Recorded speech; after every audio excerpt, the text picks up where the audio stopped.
Okay, starting again. Hi, everybody.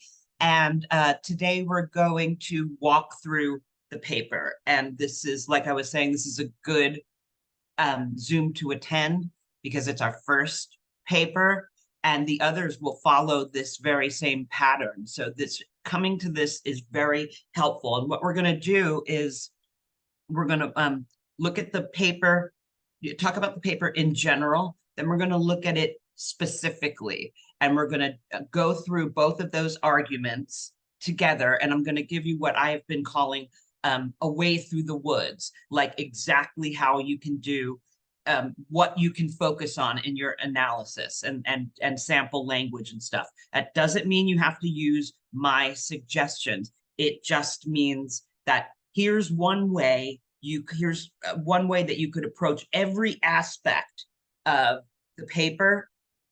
And if you don't, or at least if you have other ideas, do it in that fashion. Know what I'm saying? So you can take my really specific advice, or you can go out on it on your own, but in the same pattern. Hopefully this will start to make a little bit more sense as we engage this process here. And as usual, stop me, everybody, if you have any questions about anything. Totally informal in here. Okay. So with that, let's get started. I'm going to find our course.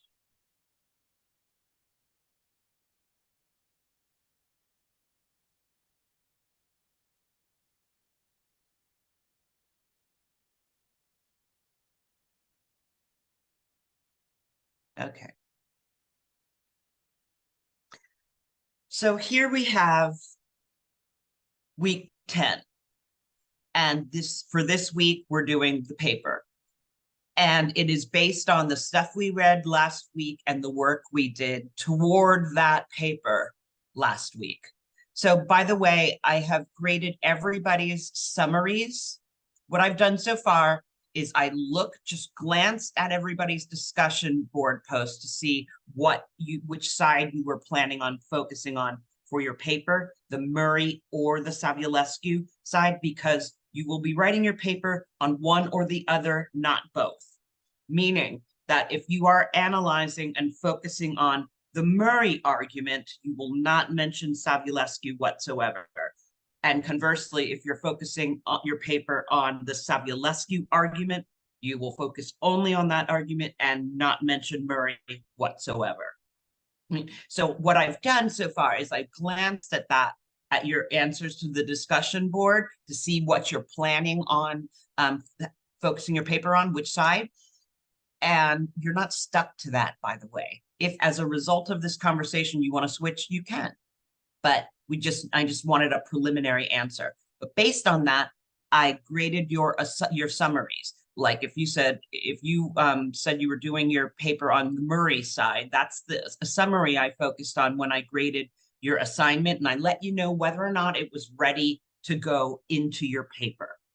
And if you got the thumbs up, it's ready to go as is. Some of you got little notes like, this sentence is a little funky. You might want to change that. And once you do that, it's ready to go in your paper. Or give it a good once over, twice over for punctuation, grammar, clarity, etc. And then it'll be ready to go into your paper. So you have that feedback now. You don't have feedback on the discussion board yet, and that's by design. Okay. But you will soon. Okay, so back to this here. Week 10, what we have is a very important PowerPoint, right, in your overview, a couple of outlines, and then the place where you submit your paper. So like I said, we're going to start general. Let's look at the assignment itself. This is where you'll submit. I attach those outlines that are available in the module view as well, but they're here too. And remember these overall basics, because all this stuff counts. We've got 1,000-word minimum, 1,200 word maximum. That's a little over 3 pages, so 3 to 4 pages. 12-point font, 1-inch margins. Oh, I forgot to say double space. The line spacing is double space. Let me do that right now so I don't forget.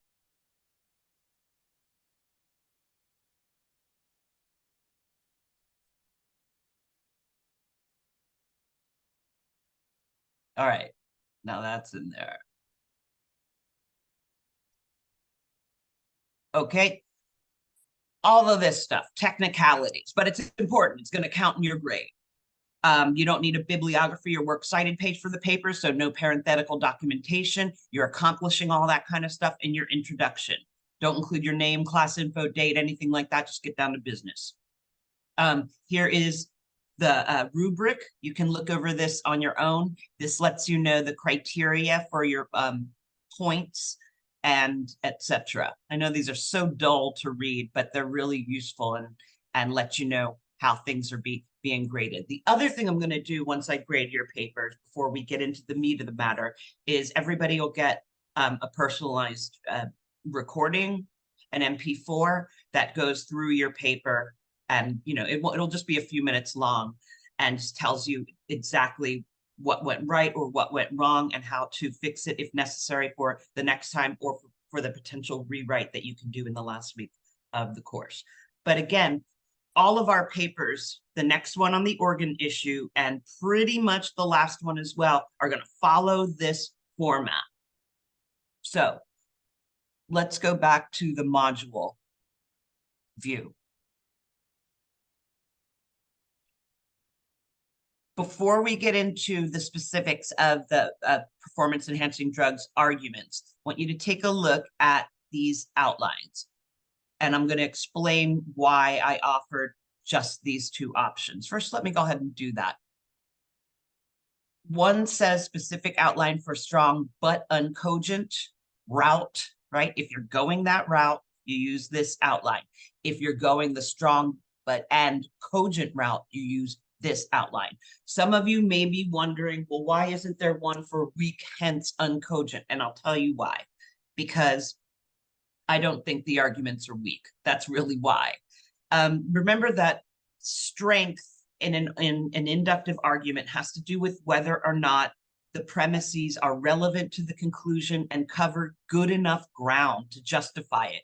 And you're not, at no point in an inductive argument are you saying that given these premises, you are logically forced to accept this conclusion. You're simply offering a conclusion with some reasons to support it. Those reasons need to be relevant, and you need to cover some turf there, right? So to call an inductive argument weak, you need to have some severe logical problems going on.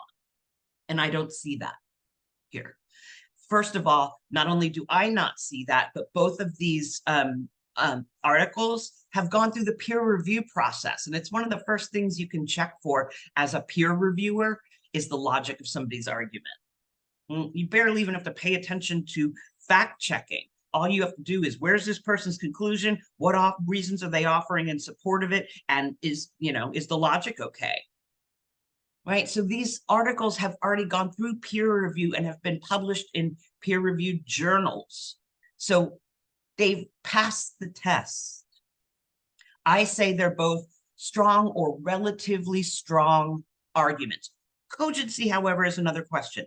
Now, that said, if you happen to feel like you have spotted, you think the logic of the argument, neither of these are weak, hence the argument's uncogent, go ahead and make your case in the paper. Just make it fit into the format of the paper and make your case. You're welcome to do it.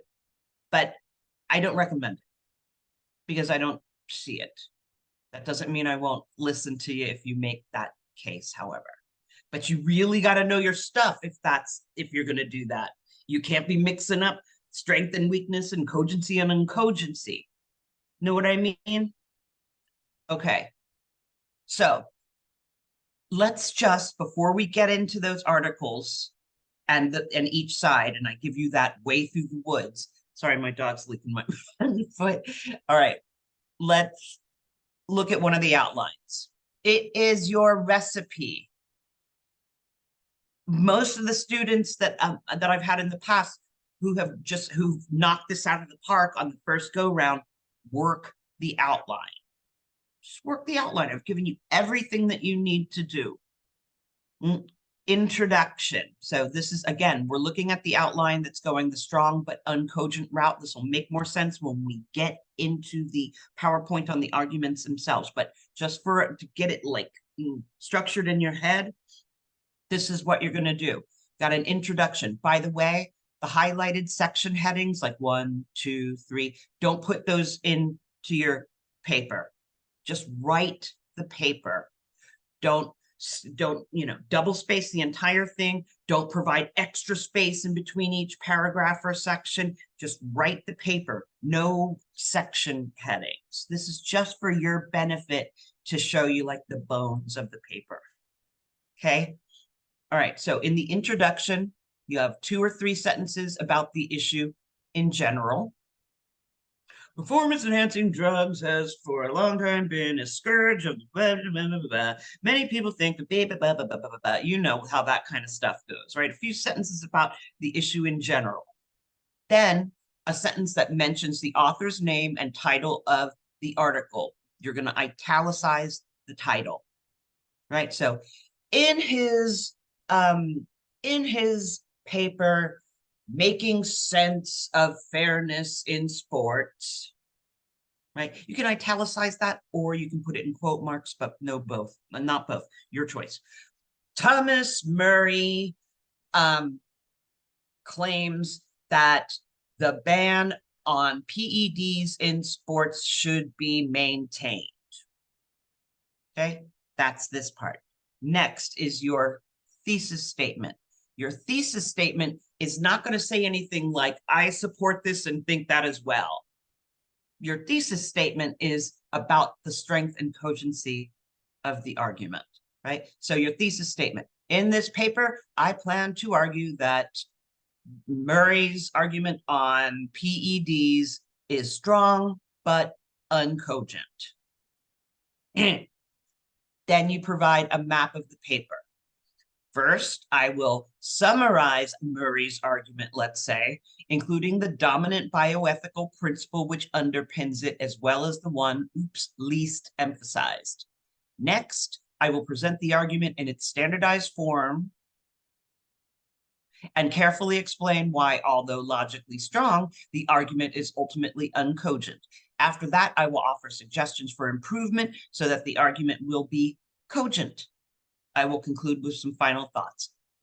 And that's exactly what you are going to unfold in the rest of the paper. Cool? Okay. Any questions so far? Is this clear so far to everybody? I'm just trying to get a little feedback. So far, so good? Okay. So then this section I call the exposition section, but she'll give a nutshell summary of the author's argument. So here I note, if you were successful with that assignment that we were just talking about, the annotated bibliography assignment on the issue, you can just use that summary here. And I told you whether or not you can do that in your feedback. Boom, drop it right here, but without the publishing information. Hold on, I see something in the chat. Okay, yes, thanks, Rin. Okay, that's the first part of the second section. Then you will go into a discussion of the dominant bioethical principle that underpins the argument.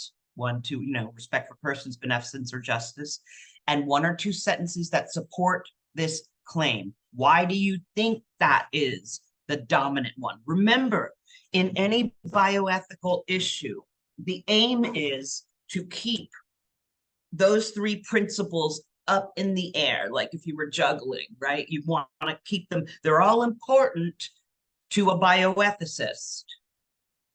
But one typically is winning the race as far as the author is concerned.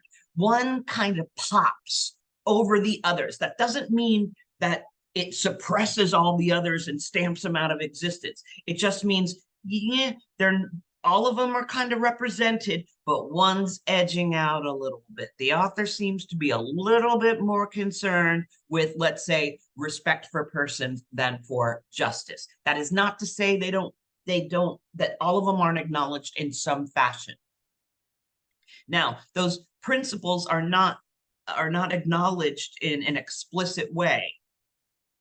Nobody here is saying, I think that beneficence is the most important principle, and therefore this is why we shouldn't have performance enhancing drugs. It's what you got to tease that out on your own, but we'll do that together. You've already taken a step towards that in your discussion boards, but we'll do it together as well here. I'll give you a way through the woods. You can always argue me back on that or choose a different way, as long as you're following this procedure.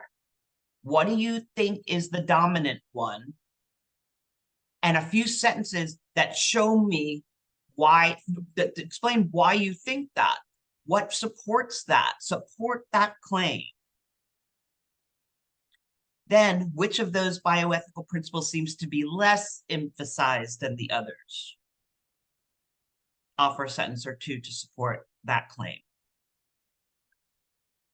Any overall questions about that section? So when I say section, you can consider these paragraphs, right? Because these are short papers. Okay. Next up, section 3, the evaluation. Give us a transition statement. And anything that I put in italics, you can just use that. I don't care. I'm giving you a template for writing this paper because ultimately it is, writing college papers, writing argumentative, papers, position papers, essentially, they follow a procedure. It's not a mystical thing. This procedure can serve you well going forward. Any professor, this, except for like the full breakdown in strength and cogency, that's a very logic specific strategy in a paper like this. This generalized structure where you're giving an intro, explaining the argument, evaluating it, offering suggestions for improvement, and concluding is any professor you get, unless they are telling you to do something totally different, will appreciate this. It makes sense. Just plug in whatever information you need. But here we are in the evaluation section. 3, give us a transition statement. I will now present, say, Murray's argument in its standardized form. So this is where you insert the premise and conclusion breakdown, word for word from the PowerPoint. Word for word, single space this part and indent it a bit like you were presenting a block quote. So it'll look something like this. You're going to take that right out of the PowerPoint, word for word. You have my permission. Okay, so we'll look at that PowerPoint in a minute. Then you'll explain, well, after that, boom, that's done. Come back over, line up with your margins, explain why the argument is logically strong. This is the reason. When you say any argument is logically strong, this is the reason. The argument is, Murray's argument is strong because the premises are relevant to the conclusion and provide good grounds for it. That's it. No discussion of truth there because strength isn't about truth. We'll go over that again in a second. Then, for this outline, you'd say, although his argument is strong, it's ultimately uncogent. It's uncogent because, let's say, premise X and premise Y are unacceptable. Then they are unacceptable because premise 1 has this problem, and premise X has this problem, and premise Y has this problem. Then unfold the problem, like reveal the problem carefully. Don't just say it. X is this, Y is this, and that's the problem. Break it down to the uninitiated. Take time with this. Over-explain rather than under-explain what the problems with those premises are. Now, I'm going to stop here for a second. Don't take issue with more than 2 premises. This is not about saying, and there's a problem with every premise. The argument's logically strong, but then here's what's wrong with every one. Pick 1 or 2 that you find for some reason unacceptable. Again, we're going to go through this together. I'm going to give you some suggestions for that in just a moment. Detailed and thorough explanation of why the premises are unacceptable. Is it a fallacy of cogency, like one of these? Right? Since we said the argument is strong, it's not going to be, there isn't going to be a fallacy of strength in those main premises, right? Just plain false, crappy supporting evidence. Break it down. Then, because essentially what you've done is criticize something about Murray's or Savulescu's argument, now you have to suggest, make some suggestions for improvement. If you criticize premise X and premise Y, you need to fix premise X and Y. If you only criticize premise X, then you just need to fix premise X. But you fix what you broke. Dig it? You're getting real detailed about what exactly, which premise or two premises are unacceptable in this section, and then you fix those in equal and careful detail in section 4. Right? And then you conclude. You can conclude by summarizing or taking a more personal tone. This is where you can use like, I think that, and I believe that, and you can get a little bit more personal here. Otherwise, keep all sort of personal language and belief language out of your 3 main sections, at least. Not about that stuff. To me, is often a crutch. It's used as a crutch as opposed to justifying your claims. You were saying, well, it's just my belief or my opinion, or I feel. Keep it out. That's not what we're doing. I already know that. Make your claims and back them up. So keep I's, my's, me, and I believes out of section 2 through 4 specifically. Good so far? Okay. So check. Yep. Okay, good. With that, why don't we go through right now? Remember, this was just the specific outlines for papers going strong but uncogent. There's a different one for strong and cogent. It only varies a tiny bit. I'll just show you that. We won't go through it the way we just went through this one, because many of the parts are exactly the same. I mean, if you look at this outline, same, except the thesis statement changes a little bit. Same, except the map of the paper changes a little bit. This section is exactly the same. This part's exactly the same. Logically strong, exactly the same. Also, cogent is where it changes. If you're going to say this argument is strong and cogent, be it Murray's or Savulescu's argument, in this section, all you say is that italicized stuff. It's strong because the premises are relevant to the conclusion and provide good grounds for it.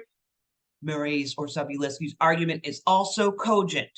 Use this language. Each premise is true or at least rationally acceptable. No fallacies of cogency are committed, and each premise is adequately supported with explanations. That's it. You can use that language.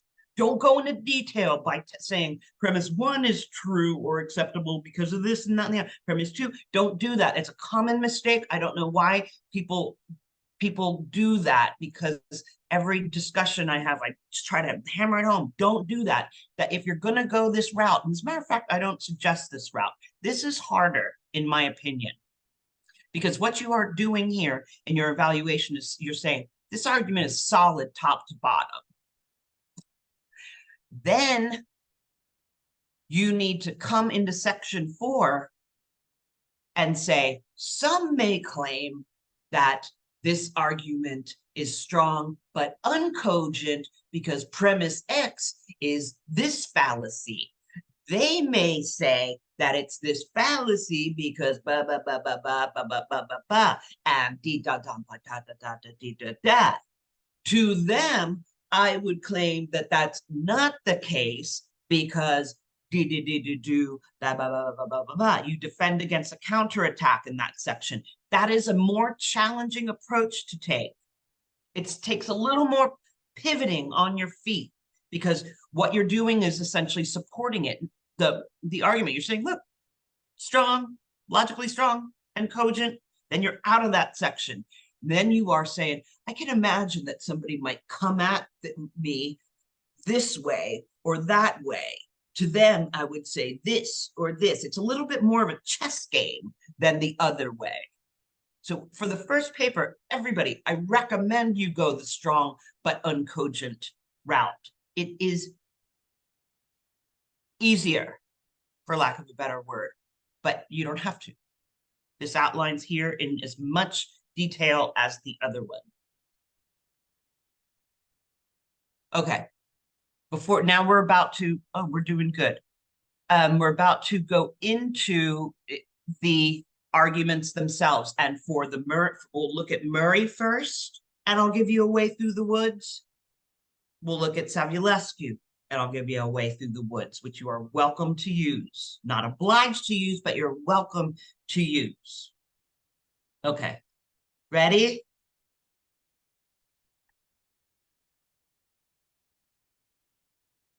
Let me find that PowerPoint.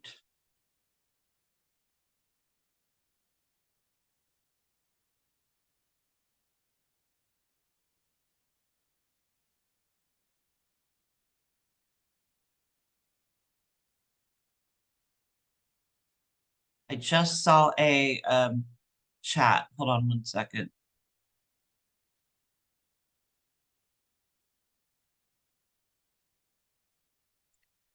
Jesse, that's a good question because I remember you saying something. I remember when I glanced at, so Jesse asked, if we say strong but uncogent, does that mean we cannot talk about premises that have a fallacy of strength? That's a good question, right? And I remember that you said something, perhaps you were the one that mentioned an analogy in there that you didn't dig, I think it was. But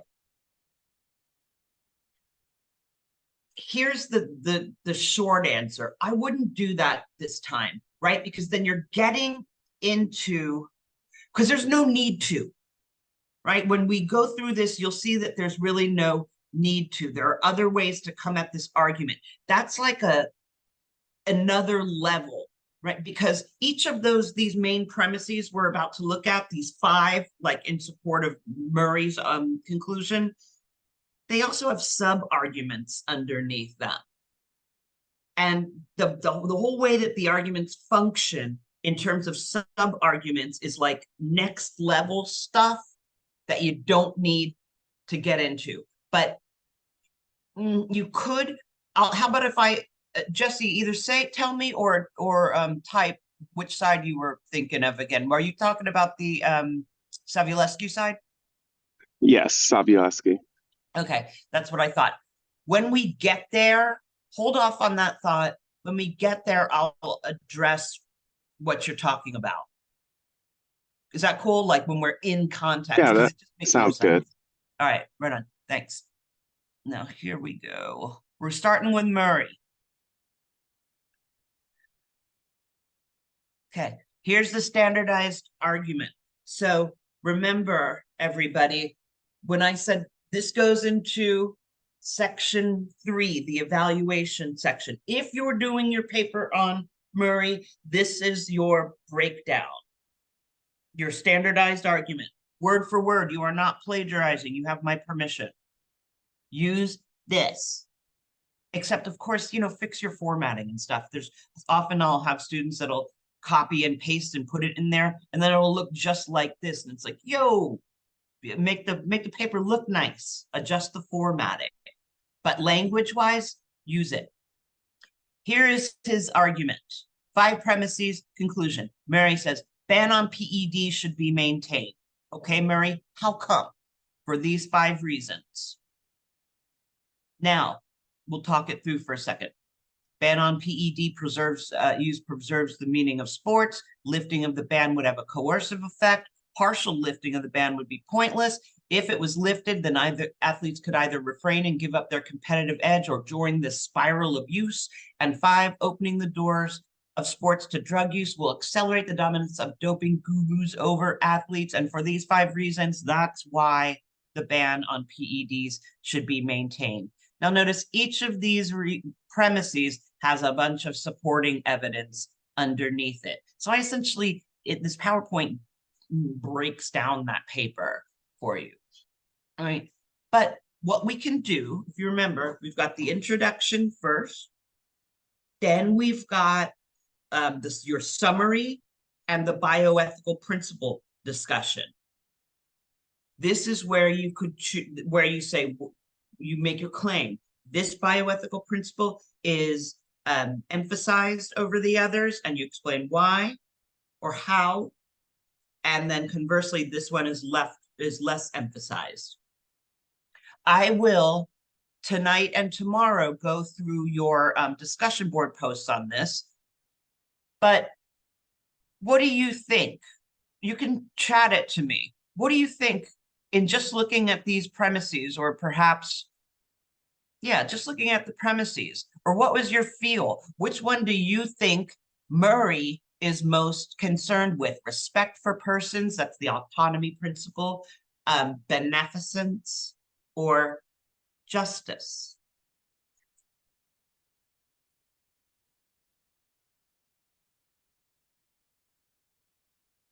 I can tell you what I think.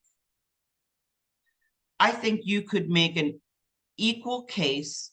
Look, keep in mind, when I'm talking about emphasized, I'm talking about maybe just a head, you know, a tiny bit over the others. So Jesse says justice, Bella says justice.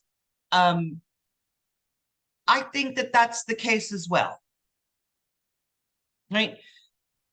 He is talking about fairness more than anything else. Right? Just making sense of fairness in sports. I think justice edges it out. You can make an equal case, oddly enough, that respect for persons and autonomy is the dominant one, if you would prefer, right? Look, he is concerned about fairness. He's concerned about coercion, right? Coercion is the opposite of autonomy, right? Lift the ban, this is going to have a coercive effect. It's going to make people feel like they have to take PEDs in order to keep competing, right? So instead of, when many people will kick around the idea of lifting the ban because they're like, give athletes the freedom to make this decision if they want to. Murray's essentially saying, fine, that might give some people the freedom to the decision, but to make that decision, but you're taking freedom away from everybody else because they'll be coerced.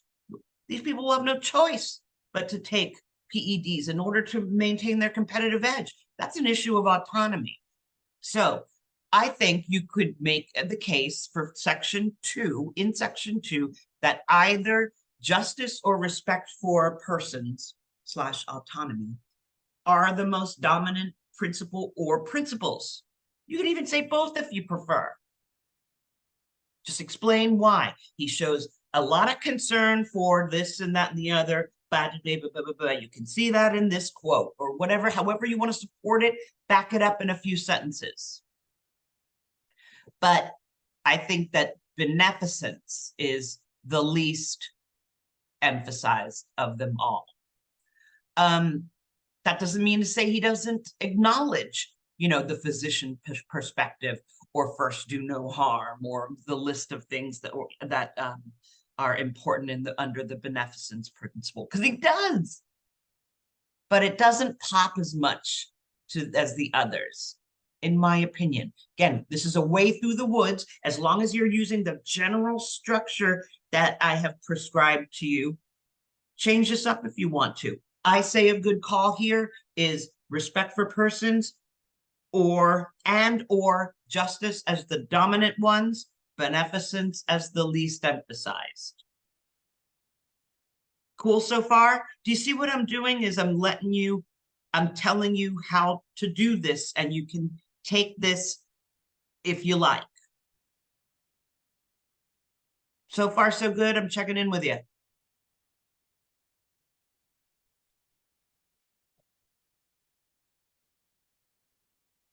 Okay, thanks. Next, let's move on to section 3, the evaluation section. I will now present Murray's argument in its standard form. Boom! That's where this stuff goes. Again, drop it in word for word and fix the formatting. Sorry, my dog's bugging me and a fly just flew onto my monitor. Okay, boom, word for word. Here it is, colon, and then put it in there. Look, if you're looking at the outline right now, that's great. If not, I just know where it goes next. This argument is strong. Now, let me just back that up for a minute. Remember this, how you do a strength test, test. You assume all the premises are true, which just means that don't take issue with them. Just say, pretend like there's nothing wrong with any premise. Pretend like they're true for a minute and ask yourself the question, if all of these were true, are they relevant to this conclusion, and do they cover some turf? Yes, this argument is relatively strong. That doesn't mean it's a superior, best argument in the universe for all eternity.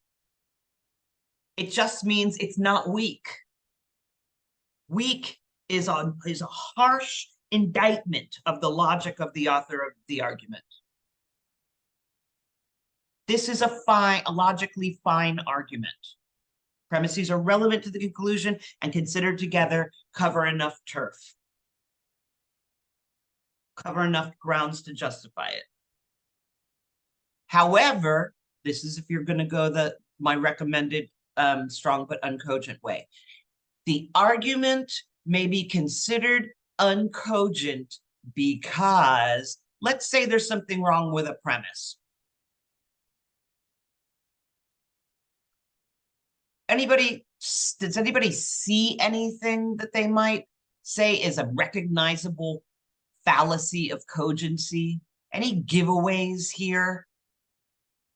Yeah, Bella, 4. I think 4 is problematic. What's that either or fallacy of cogency? False dichotomy. Very good, Jesse. Yeah, false dichotomy. So let me talk this out. Again, this is a way through the woods. You may use it. You don't have to. Okay. Argument strong. Mary's argument strong. Strong why? Because premises are relevant to the conclusion, considered together, provide sufficient grounds for it. However, his argument is uncogent because premise 4 is a false dichotomy. End sentence. Next claim. Explain what a false dichotomy is to the uninitiated. A false dichotomy is a fallacy of cogency wherein we are offered 2 options that aren't the only options, that don't exhaust all possibilities, but they're presented like they do. They try to force a conclusion, right? So it's a false dichotomy, what a false dichotomy is, and then how exactly this premise is committing that fallacy. Dig it, name it, explain the fallacy, explain how premise 4 is committing the fallacy, right? Premise 4 commits the false dichotomy fallacy because Murray offers us 2 choices. If the ban were lifted, then athletes could either refrain, which means don't do the PEDs, and give up their competitive edge, in a sense, lose, or they could join this spiral of use. And that's it. That's all they can do. This is a false dichotomy because your job is to break the false dichotomy. If you're going to say that something's a false dichotomy, you have to demonstrate why it's false. What's another option, right? This is a false choice because there are other options. Like what? Just make something up. This is another option. I don't know, some students will say they could train harder. Really, I'm more interested in the logic than the actual issue itself. You know what I mean? Spot a false dichotomy, know how it's broken. We're not trying to make experts on this issue. We're just using this issue to write a paper on. How exactly, why is this a false dichotomy? I'm going to look in the chat for a second. 5 is a slippery slope. Good. And then if you're going to take up another premise, remember, 2 maximum to criticize. So you could also say 5 is also a slippery slope. Slippery slope is a fallacy of cogency that operates this way. This premise is a slippery slope because of d.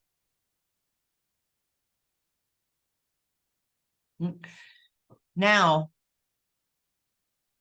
let me put something else in here really quickly. If you look at the backup for premise 4, if the ban was lifted, both of the options are terrible. First would result in likely losses to doped up competitors. The second could result in a public health catastrophe. Now, you could keep your focus entirely on premise 4 and not even bring premise 5 in and complete this paper perfectly and meet the word count. Because in addition to the premise itself being a false dichotomy, you could argue, it is supported by a slippery slope. You don't even have to mention premise 5. So premise 5 is unacceptable. Why is it unacceptable? It's a false dichotomy. What's a false dichotomy? Here's what a false dichotomy is. How does this premise present itself as a false dichotomy? Well, because these 2 choices aren't the only ones. What else is possible? Well, this is possible. Furthermore, Murray supports this premise with a slippery slope, saying that joining the spiral of use, which itself is a bit slippery slope, could result in a public level health catastrophe. See what I mean? That you can, boom, you're levying several criticisms against just one premise. And that's the best way to go about this. And it'll give you enough. 1,000 words ain't that much. Like I said, it's about 3 pages. Maybe a little bit over. You can go 3 to 4. So I'm looking at the time. Okay. So then let's say you take that. That would be the end of your analysis section. But now because you broke so much about premise 4, you need to fix it. So you'd go into section 4, suggestions for improvement. Well, fix it in the order that you broke it. For instance, you could say, in order to make Murray's argument cogent, he would need to fix the false dichotomy in premise 4. He could do this by simply changing the language. And really, a language shift can get you out of a false dichotomy. It's about language. So how could Murray, and I'm asking y'all this right now, how could Murray rephrase this premise so that he's not saying either this or this? How could you just temper it a little bit? You could say, if the ban were lifted, then how can he make it less absolute that then either this way or that way? How can you just soften, keep the same basic content, but just soften the language a little bit to squirm out of the false dichotomy? Any suggestions?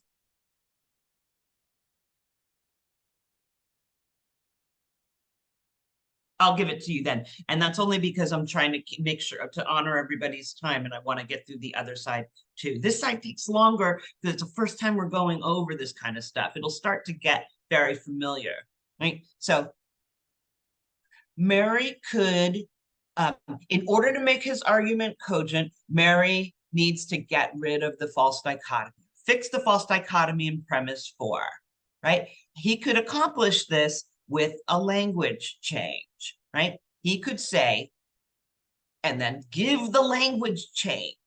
Don't just hint at it. He could say, if the ban was lifted, then athletes may is different than could. And that's fair in language. Geez, in formal language, the operators are very distinct. And is one, or is another. If then is another. I mean, they're very distinct. To use a slightly different language is to change your claim.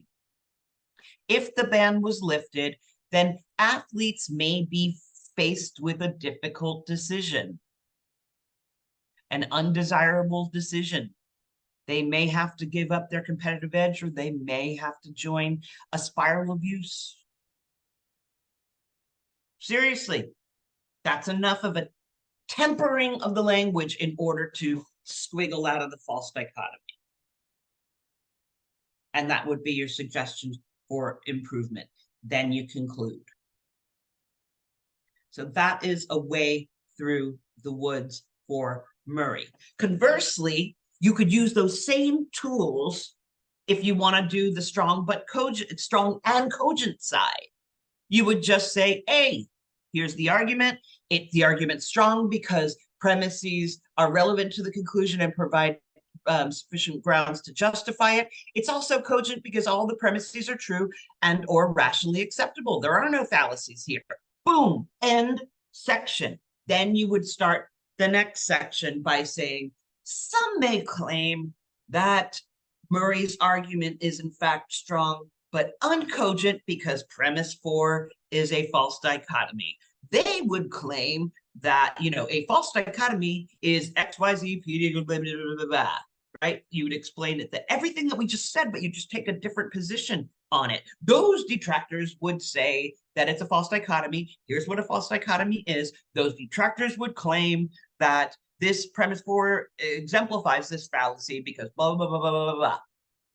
To them, I retort, this is not a false dichotomy because this is exactly the only things that could possibly happen. And then you back that up. So choose one of those outlines. You can use that material we just went through, all that way through the woods we just went through for either approach. Again, I recommend strong but uncogent. It is easier, even though it might not seem that way. Okay, any questions there? Because this gives us enough time to quickly go over the Savulescu side. It won't take as long because we were getting the pattern down.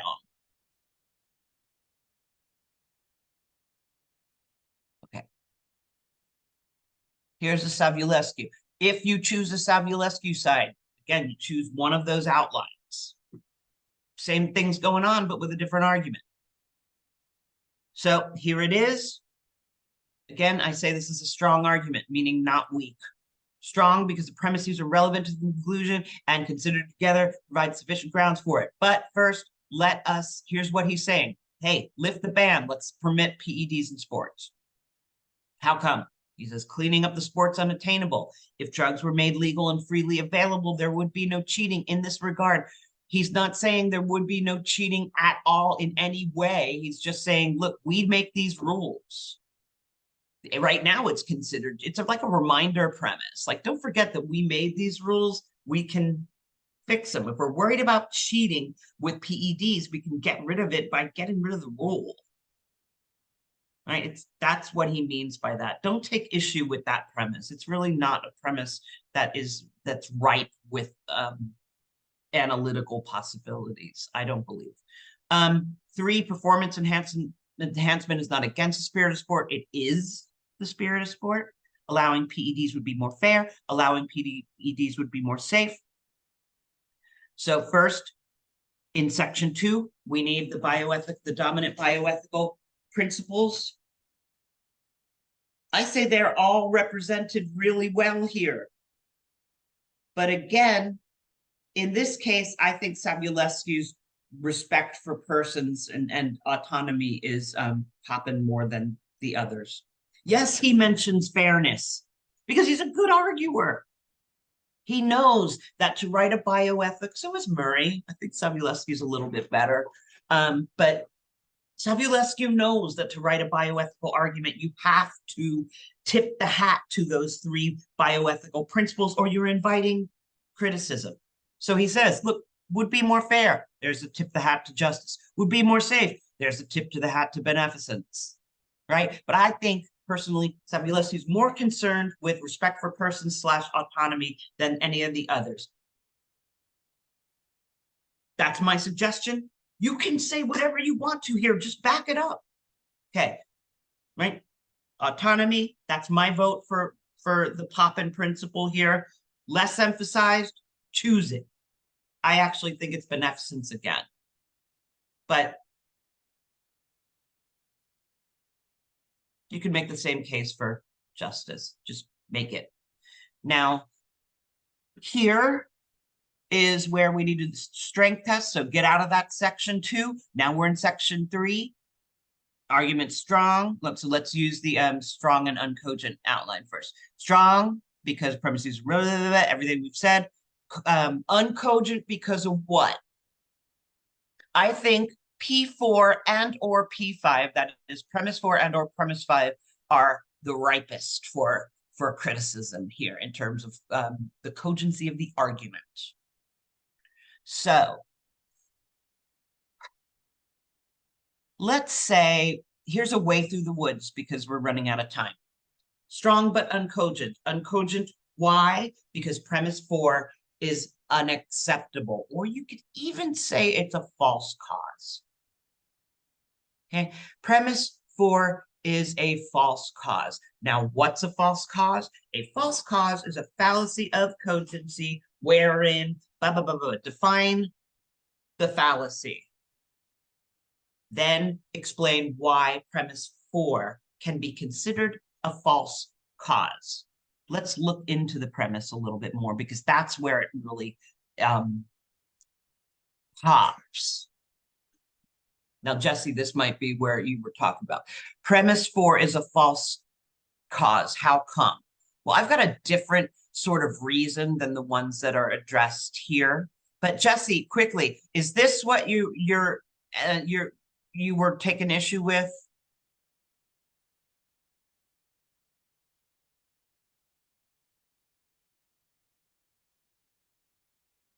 Okay, I'm just going to move on because maybe Jesse stepped out. It's all right. Let me give you the way through the woods. Oh, instead there's a cheddar, not exactly in the middle. Okay. At any rate, this is how he backs that premise up. Some people see this is, yes, an analogy. Yes, he uses this analogy. Some people think that's a weak analogy to back up this premise, right? Remember that weak analogy is a fallacy of strength. And a fallacy of strength in a sub-argument like this would make it just gets a little more complicated than you necessarily need to go. Okay, so here's just what here's my recommendation here. Let's think about what he's saying. Allowing PEDs would be more fair. Just think about the premise on the face of it.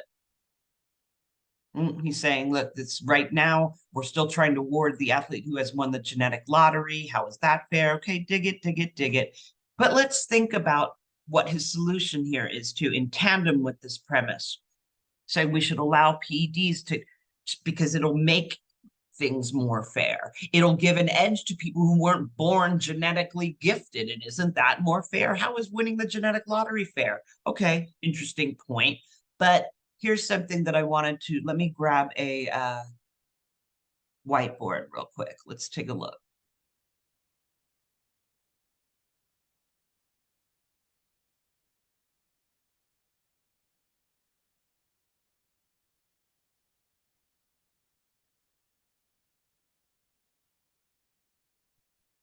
So he's saying that, oops, let me get the drawing going here.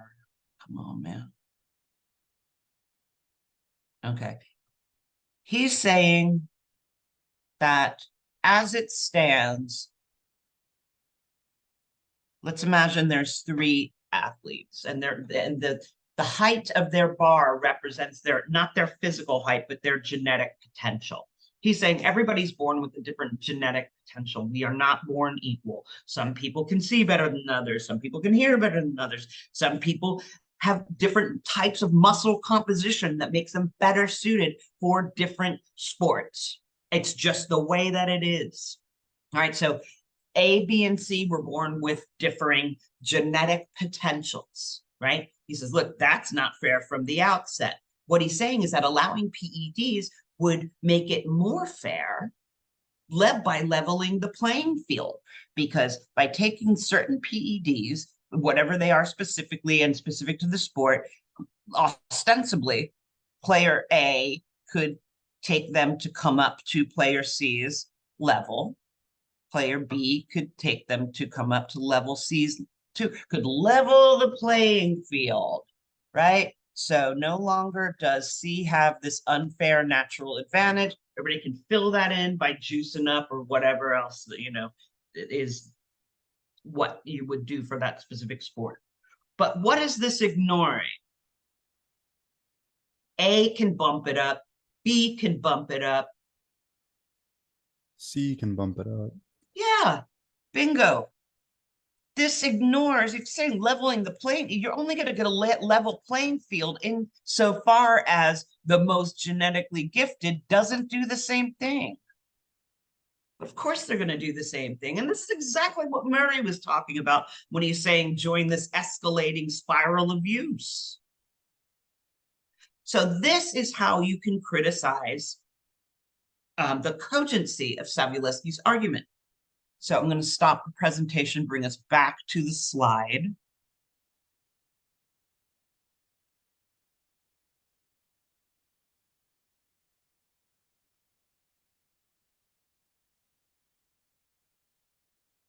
Okay. Strong because blah, blah, blah, blah, blah. Uncogent because premise 4 is either just unacceptable or questionable or problematic, or you can announce it's a false cause even, right? False cause is that saying X causes Y, right? It's that simple. Allowing PEDs would cause more fairness to occur in the sport, right? It's a false cause. Why is it a false cause? Well, what is a false cause? False cause is a fallacy of cogency, but then define it. This is a false cause because of the following. Now then, spell out what we just spelled out. The premise is assuming something. Put into language what we just did with that graphic.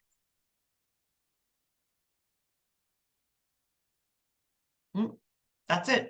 That's your criticism. Then section 4, section 4, suggestions for improvement. In order to make this argument cogent, Savulesky would need to fix this problem. Now, the question is there any way to fix this premise? Personally, I don't think so. I think that this premise is a good candidate for removal from the argument. This is, again, a way through the woods. As long as you understand the nuts and bolts of what's going on here, you can choose something different.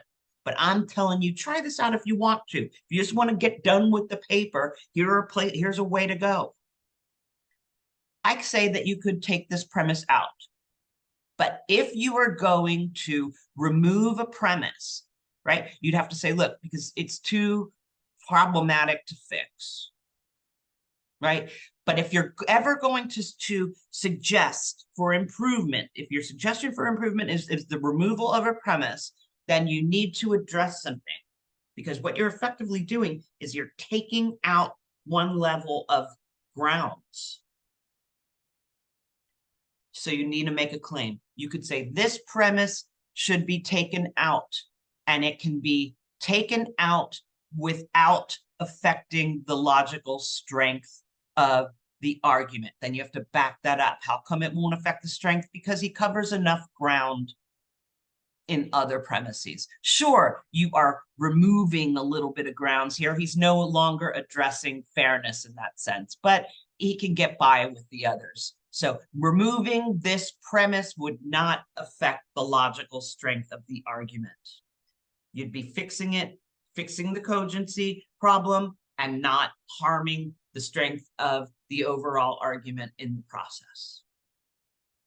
But you'd have to mention that. Don't just say he'd need to take it out. Late. Know what I mean? All right. We gotta wrap it up because I'm already 3 minutes over time and I want to respect your time and everyone's time. Let me ask you a question. Do you think that this was helpful? Super helpful. Yeah. Oh, cool. Thank you. So it's all there for you. Everything will start making more sense. As soon as this recording is ready, I'll put it back up. Of course, you'll be able to fast forward it, move it around to where you want to move it around to help finish your paper. Those outlines are your best friends. They are specific recipes. Got all the content you need here. All you really need to do is write this thing. Write down everything we said. We give you a full way through the woods here. So also keep in mind, again, every 12-point font's important, clarity, super important, grammar, important, punctual, all these things are equally weighted in this paper. Look at the rubric and don't leave it to the last minute because that's another problem that students often have is they're like, shit, she gave us basically everything we needed. I don't even have to do anything until, Sunday afternoon. That's just in your head. Getting it to hit the page is a different story altogether. Just write it throughout the week. You already have, hopefully your summary got my thumbs up. You already got, boom, there's a part right there. Hopefully, once I get to tonight and tomorrow morning, going over your discussion board posts, I can tell you what I think right there. If you came to different conclusions about the least and most emphasized bioethical principles than I did, and you backed it up well, I'd say you can drop this right in the paper too. Good. But it just needs to hit the page and hit the page well. Now, know what I'm saying, everybody? And of course, I'll be around all week and let me know if there's anything you need. Sound good? Bye, my friends. Let me know if you need anything. Bye. Thank you. Thank you. Bye. Welcome. Thank you. Welcome.